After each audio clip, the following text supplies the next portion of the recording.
The sky above the glade court of Aretas shimmered with the filtered glow of Nevrian, the gas giant their arboreal empire orbited like a crown jewel.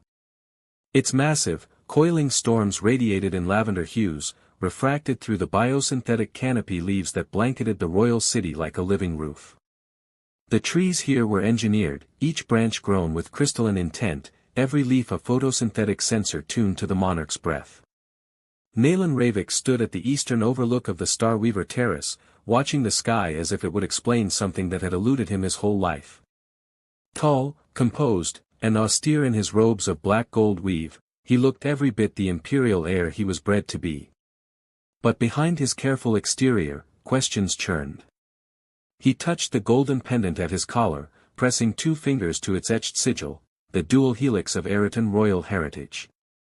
His mother had given it to him on his 12th solstice, saying only that it was a marker of truth. He had never removed it. Not even in sleep. Your eyes twitch when you're spiraling, a voice called behind him. Nalan didn't turn. That is a diagnostic issue.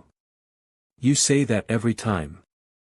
Layla, his cousin, 2 years his senior and far more socially adept, emerged from the floral corridor, draped in violet silks and silver data chain jewelry. Her smile was always lopsided, as if she never entirely believed in sincerity. You're nervous, she observed, joining him at the edge. That's rare. Let me guess. The human delegation. Nalan's mouth tightened. They were supposed to arrive an hour ago. Punctuality is the minimum we expect from foreign diplomats. Layla leaned on the balcony. You think they're late because they're Terran, not because of the 12 orbital storms between here and their moon base? Nalan finally turned his head, just slightly. I think excuses are often genetic. Layla's eyebrows rose. Ah. That kind of spiraling. Nalan said nothing. He pressed his hands behind his back and resumed his stillness, but he knew it wasn't fooling her. It never did. You still think about him, she said quietly. I don't think about ghosts. Sure. And I don't dream about sword dancing naked in a meteor storm. Nalan shot her a flat look. What? I'm just saying, denial is inefficient. Nalan started to reply, but a soft chime rippled through the glade, echoing from the root chambers to the crystal branches above. The human envoy had arrived. Layla clucked her tongue. Well. Ready to meet your maker? Nalan stiffened. You mean the Terran ambassador? Layla grinned. Right. Him. The Grand Arboreum was full. Rows of dignitaries stood in near silence beneath the cathedral-high canopy of starlight glass. Light from Nevrian's halo bent through engineered prisms overhead, casting rippling arcs of pale gold and rose onto every robe, every jeweled headdress, every diplomat's serene mask. Nalan entered through the side vestibule, head high, body poised. His mother, Archon Seralise Ravix, already stood at the dais, flanked by high ministers and planetary stewards. She was a vision in obsidian-plated robes, her violet eyes unreadable. He took his place beside her, just as the main chamber gates opened. And there he was. The Terran walked in like someone who had no interest in impressing anyone. His coat, part military, part stitched-up history, was adorned with dust, minor tears, and a patch Nalan didn't recognize. He walked with a slight limp, the kind acquired not from genetics, but from years of ignoring injuries. His hair was darker than Nalan expected, tousled in a way that suggested the wind was his only stylist. Nalan froze. Not because of how he walked. But because of his eyes. They were his. Not similar. Not close. Identical. The murmurs began. That can't be. A Terran? In the bloodline? But Seralise was never mated. He's not even, look at him. Nalan's heart thudded once, hard. Seralise raised her hand. Silence fell like a glass wall. This, she said, voice clear and strong, is Talus Ward. Former tactician of the Terran resistance. Survivor of the Arcus War. Anne. She paused. Nayland felt the world tilt. Not physically. Not even in time. But something inside his marrow seemed to shift. Father of Nayland Ravix. It was a kind of silence Nayland had never known. Not the ceremonial quiet of politics, not the obedient hush of protocol. It was the silence of something fundamental breaking. He didn't move. Couldn't. His mother had never lied to him. But she had never told him this. He had no father on record. The archives listed unknown. Sealed by order of the throne. He turned slowly toward her. She was calm, as ever. Composed, proud. She had betrayed him in the quietest way possible. Talus spoke. Not quite the reunion I expected, but I suppose I'll take it. His voice was weathered gravel and warmth. Nayland's stomach flipped. Don't, Nayland said. Don't speak to me. Talus's brow furrowed. I wasn't sure you'd believe it. I don't, Nayland snapped. DNA match. Double verified. Saralise turned to him. We ran it this morning. You had it pre-confirmed, Nayland said coldly. You knew this would happen. I waited until now because politics demanded it, she replied. Not because you didn't deserve to know. Nayland stepped back. You lied by omission. I protected you. You made me an orphan, he said. By choice. A sharp exhale from the crowd. Saralise didn't flinch. You were never abandoned. I raised you. Alone, yes. But never unloved. Talus looked between them, awkward in a way Nayland hated. Like he was trying not to sink into the marble floor. You left, Nayland said, glaring at him now. You stayed away. I was told not to return, Talus said softly. By your mother. For your protection. She thought. You could have fought, Nayland said. But I suppose Terrans prefer to run. Nayland, Saralise warned. No, he said, louder. He's not my father. He's a Terran. That's all. Then he turned, walked straight down the aisle and out the gates, each step echoing through the court like a verdict. He didn't stop until he reached his private garden. A genetic oasis carved into the palace's underside, sealed away from most of the court. It was silent here. No servitors, no advisors, no expectations. Nayland sat heavily on the edge of the reflective pool, staring down at the water's unbroken surface. His face stared back. And for the first time, it didn't feel like his. He wanted to be angry. But the truth burned too cold for rage. A quiet knock at the perimeter arch startled him. He looked up. Talus Ward stood there, jacket in his hands, sweat at his brow. You could have stayed away, Nayland said. Would have been easier. Maybe, Talus said. But I came for you. And because your mother finally told me it was safe. Nayland said nothing. Talus stepped into the garden slowly, unsure. It was clear he didn't belong. His boots left dirt on the walkway. His shoulders twitched at the hum of the perimeter drones.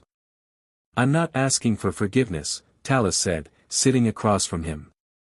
I just want you to know I never stopped thinking about you. Nayland studied him. I didn't even know you existed. That's the part one regret the most. Nayland looked down again. Why now? He asked quietly. Why did she tell me now? Talus gave a small, sad laugh. Because peace costs blood. And sometimes, the price is the truth. Later that evening, Nayland didn't return to the court. He stood by the terrace again, hands clasped behind his back, mind clouded with questions. His reflection had changed. No, he had changed. Layla found him again. You're quieter than usual, she said, voice light. Which is saying something. Nayland didn't look away from the horizon. Do you think I'm weak for wanting answers? I think you're strong for asking. He turned to her. I don't want him here. Because you don't trust him. Because I already hated him. And now I know he's real, I'm afraid I won't. Layla smiled, but gently this time. He told me something in the hall, she said. What? That when he met your mother, he thought she was the storm and the shelter at once. That her silence spoke louder than words. I think you got both of those things from her.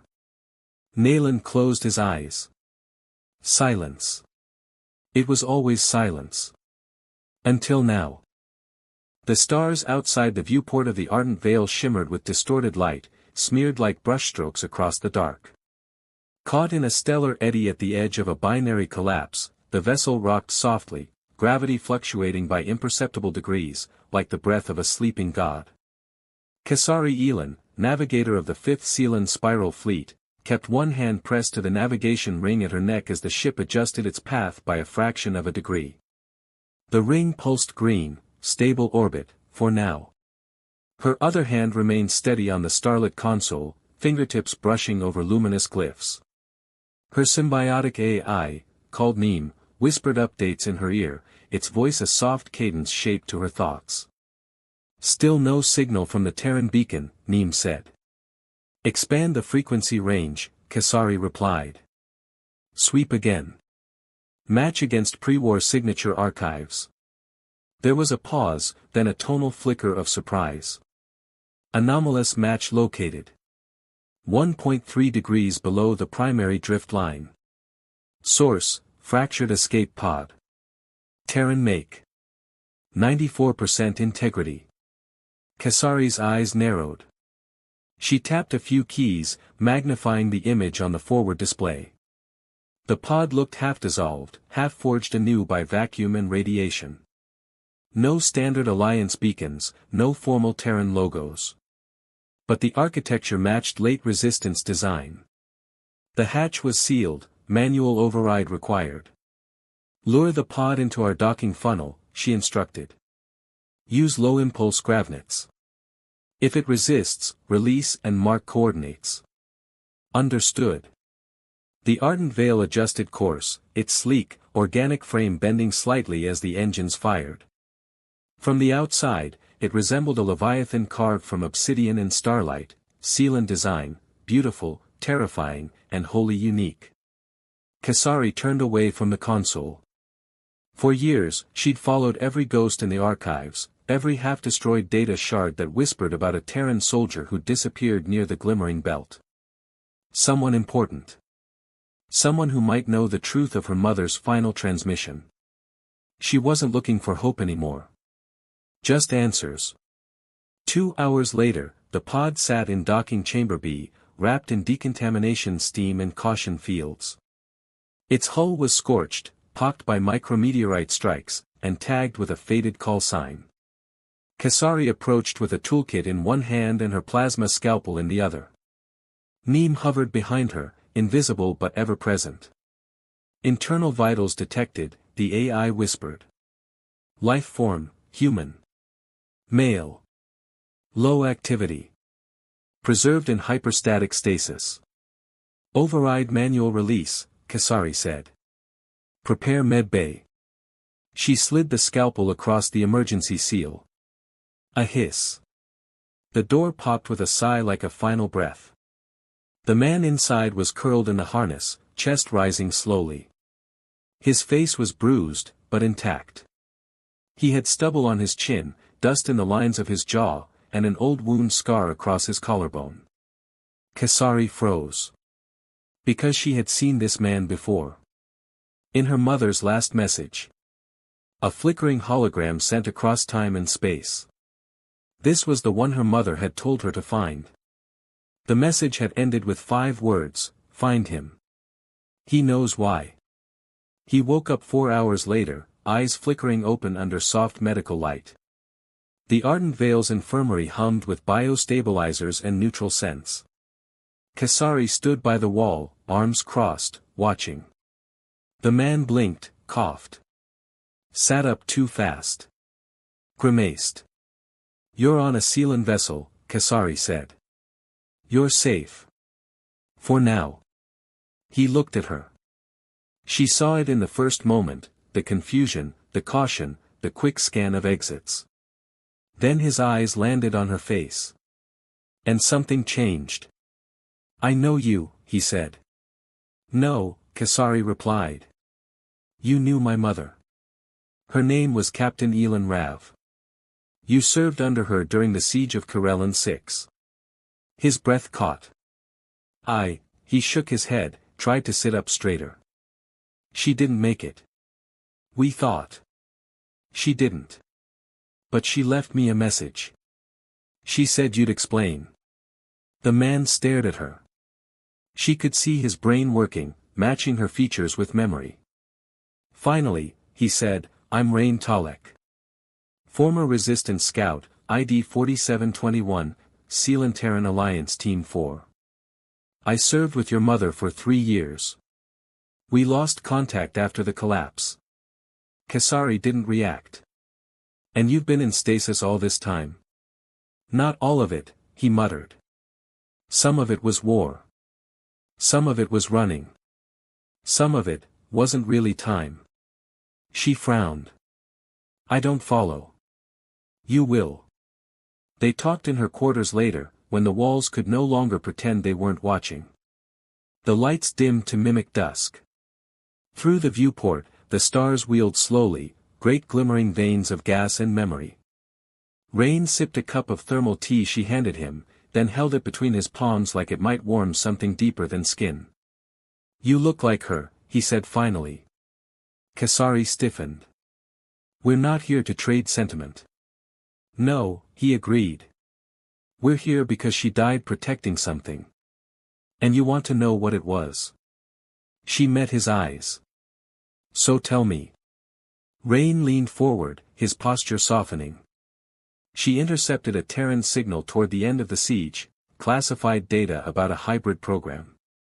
One that mixed Sealan genetic encoding with Terran neurology. She believed it was real. That someone on her own side authorized it. Kasari's breath hitched. She was Sealan. She'd never. She didn't, Rain said gently. But she carried the data anyway. Hid it.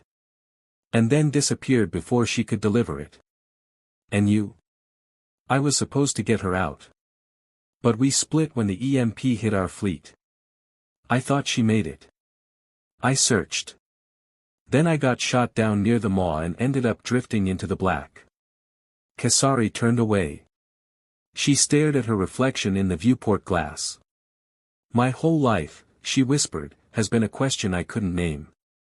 Rain stood, walked slowly to her side. She thought of you every day. Silence. Then. Why didn't you try to find me? He looked down. I thought I was dead. She turned, suddenly furious. Or you didn't care enough. He took it. Didn't argue. Didn't excuse. Kasari stepped closer, her pulse an echo of the engines outside. You carry her voice, she murmured. I carry her guilt. A long breath passed between them. Then, without fully deciding to, she reached out, and touched his cheek. Warm. Real. Trembling slightly. And not like memory at all. The next morning, a warning alarm woke them. The ardent veil had entered a gravitic ripple, one of the local warps known to disrupt onboard systems. Emergency thrusters kicked in, jolting the ship. Rain was already on his feet. I thought you said you could pilot anything, Kasari said, bracing against the wall. Correction, he replied, grinning, I can crash anything gracefully. Neem interrupted them. Long-range scan, unknown vessel approaching. Stealth signature. No alliance code. Kasari cursed. Pirates. I'll take the helm, she said. You get to gunnery. Rain stopped her. You trust me with your ship. She held his gaze. I'm trusting you with my life. He nodded. That makes two of us. They fought like a synchronized myth, her hands flicking across flight commands, him directing plasma bursts with uncanny timing. The enemy ship, a scavenger class with cloaked weapons, circled like a shark. But the Ardent Veil wasn't just a ship.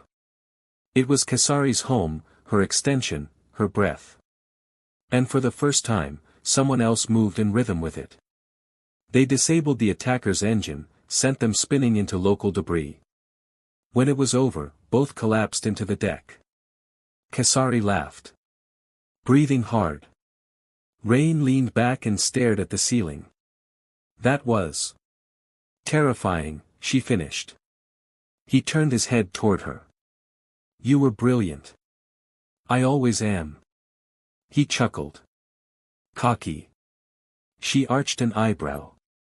Alive. A long pause. Then he whispered, your mother would have loved to see you like this. She looked away. And then leaned in and kissed him. It wasn't careful. It wasn't planned. But it burned with truth, truth older than stasis, sharper than silence. When they parted, she rested her forehead against his. Don't disappear again, she murmured. I won't. Later, after sleep and quiet and long stretches of silence under stars, they sat together by the central biosphere, a dome filled with rotating flowers that bloomed in artificial gravity. You still think we're a mistake? Rain asked, voice low. Kasari didn't answer right away. Then, no. But we're a contradiction. Most beautiful things are. She smiled at that. And in her pendant, where her mother's voice once echoed, there was now something else. Hope.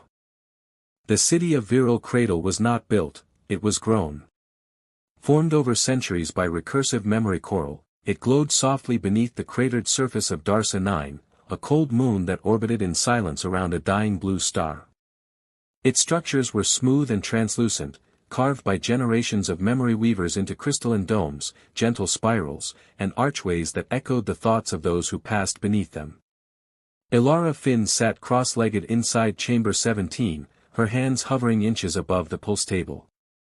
The orb in front of her flickered with a client's neural echoes, a grieving widow who had brought in an old pendant embedded with a lifetime of dreams. Ilara's fingers guided the memory threads with soft, calculated gestures, detangling pain from hope, grief from guilt, until the sorrow became something quieter, something the widow could carry. The room pulsed around her. Memory was alive here, folding into walls, weaving into air. She didn't believe in ghosts.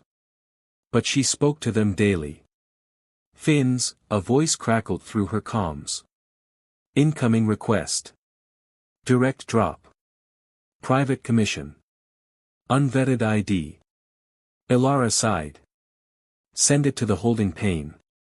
I'll review after this extraction. No, you won't, the voice said. This one's flagged priority. Level 9. That froze her. Level 9 meant military. Or blacklisted past. Or, something worse. She wiped her hands, dismissed the current client's orb, and stood. As she exited the chamber, the floor rippled briefly beneath her feet, subtle gravitational anomalies, another reminder that Viral Cradle was carved into the shell of a defunct singularity cage. Memories weighed more here. Literally. The client was already waiting in the intake wing. Male. Human. Early 30s by appearance, though the fine scar lines near his eyes suggested gene repair trauma, war veteran or escapee from biotech labs. He sat perfectly still. Not out of fear, but tension. Wound tight. Ilara stepped into the intake chamber, keeping her stance neutral. I'm Ilara Finns, she said. You requested memory fusion? The man nodded. Yes. I'll need a name. Call me Rin. A false name. She didn't press it. And the subject of memory? He hesitated, then opened a small case. Inside was a microcrystal, faintly pulsing blue. Ilara's breath caught. It was old. Pre-unification Terran make. Hand-cut. Not synthetic. She hadn't seen one like it in years. This holds the memories, he said. I need them removed. Erased. Fully. Gone. She looked at him. Why? Rin's jaw tightened. Because I can't carry her anymore. The preparation chamber was quieter. Just Ilara and Rin, seated opposite each other in memory chairs. Between them, the pulse thread machine hovered, already syncing their baseline neural rhythms. You've done this before, she asked, connecting electrodes to her own temple. Once, he replied. She nodded. Full sync means shared sensation. If you resist, the fusion fractures. Do not lie. Do not block. I can't clean what I can't reach. I won't lie. He meant it. She could hear the truth in the undertone of his voice. The machine chimed. Begin. The world fell away. Memory unfolded like a map, and they dropped into it together. Ilara gasped. She was in his mind, rushing through fragments of time like tidal currents. His body sprinting through falling ash. His voice yelling her name, though she didn't recognize it. A moment of stillness in a tent made of scrap metal and hope, where a woman lay curled against him, her face half in shadow. The woman. The one he wanted to forget. She had Ilara's face. Exactly.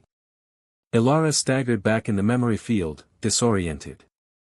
This wasn't similarity. It was duplication. No. Rin's mind pulsed with pain, trying to suppress the image. She pushed forward instead, guiding herself toward the core moment, the death, the fracture, the wound he couldn't close. A battlefield. The smell of burning metal. His hands on her body, not hers, but someone's, bleeding, dying. And her last words. You're not Rin anymore. You're mine. That means you live. Ilara severed the connection with a cry. The lights in the chamber snapped back on.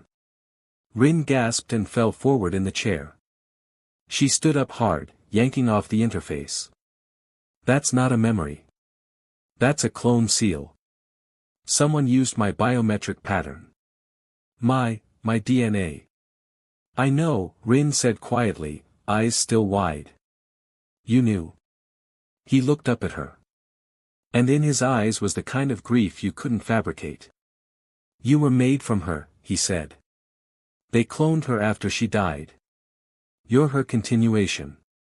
Ilara's skin turned cold. I'm not her. No, he said. You're not. But your mind resonates with her memory. That's why I came to you. She backed away.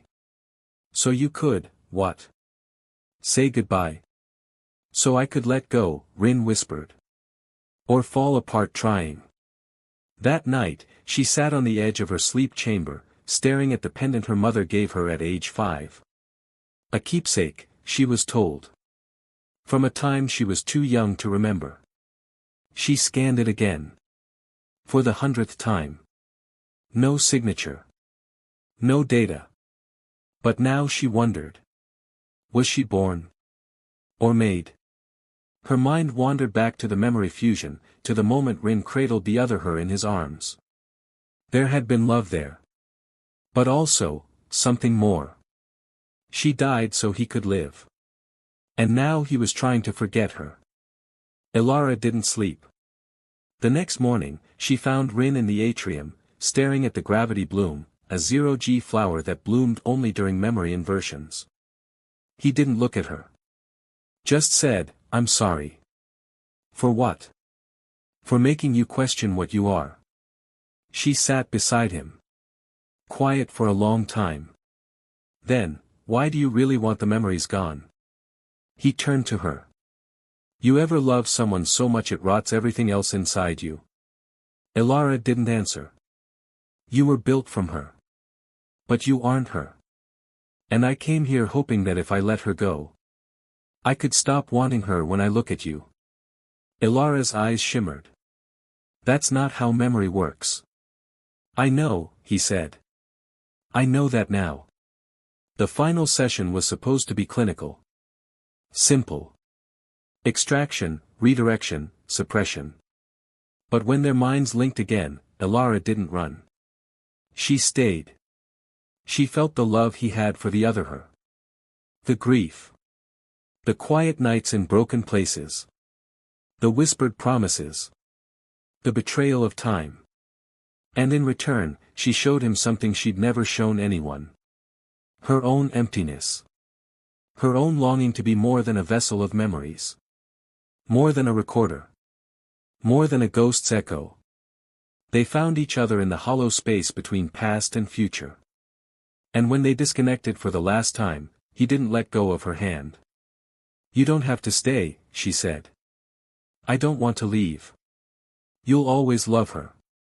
Yes. She met his gaze. Then love me differently.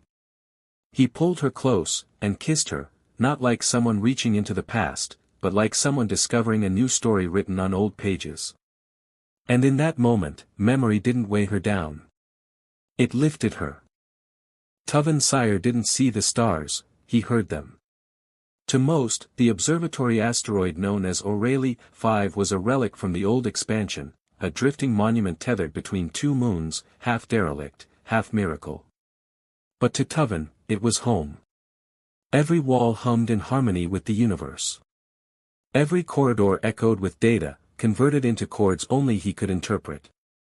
He had been born without sight, but the biosymphonic implant gifted to him at age 9 allowed him to hear the shape of things, galactic frequencies, pulsar rhythms, cosmic fluctuations, all mapped into layered harmonic strands. He was, officially, the Alliance's most unpredictable astrophonic composer. Unofficially, he was the only one who could predict events, collisions, star births, disappearances, through melody. And lately, he'd heard a song that didn't belong. A human voice. Singing to him through the stars. Still playing that strange progression, are you? Asked Kefra, his fellow observer, leaning against the sound shell's entrance. Tuvan didn't stop composing. His fingers danced over the glyph keyboard, shaping fields of sound into emotion, then threading them into a 6-layered weave. It's not a progression, Tuvan murmured. It's a memory. A warning. Kefra sighed. You think it's predictive again? Tuvan's head tilted. The same 4 bars repeated in gravitational harmonics across 3 star systems. That's not a fluke. And you're sure it's a voice? Tuvan stopped playing. Slowly, he nodded. She's singing. And she knows me. Kefra raised an eyebrow. Someone from your past. Tuvan stood, moving toward the central acoustosphere.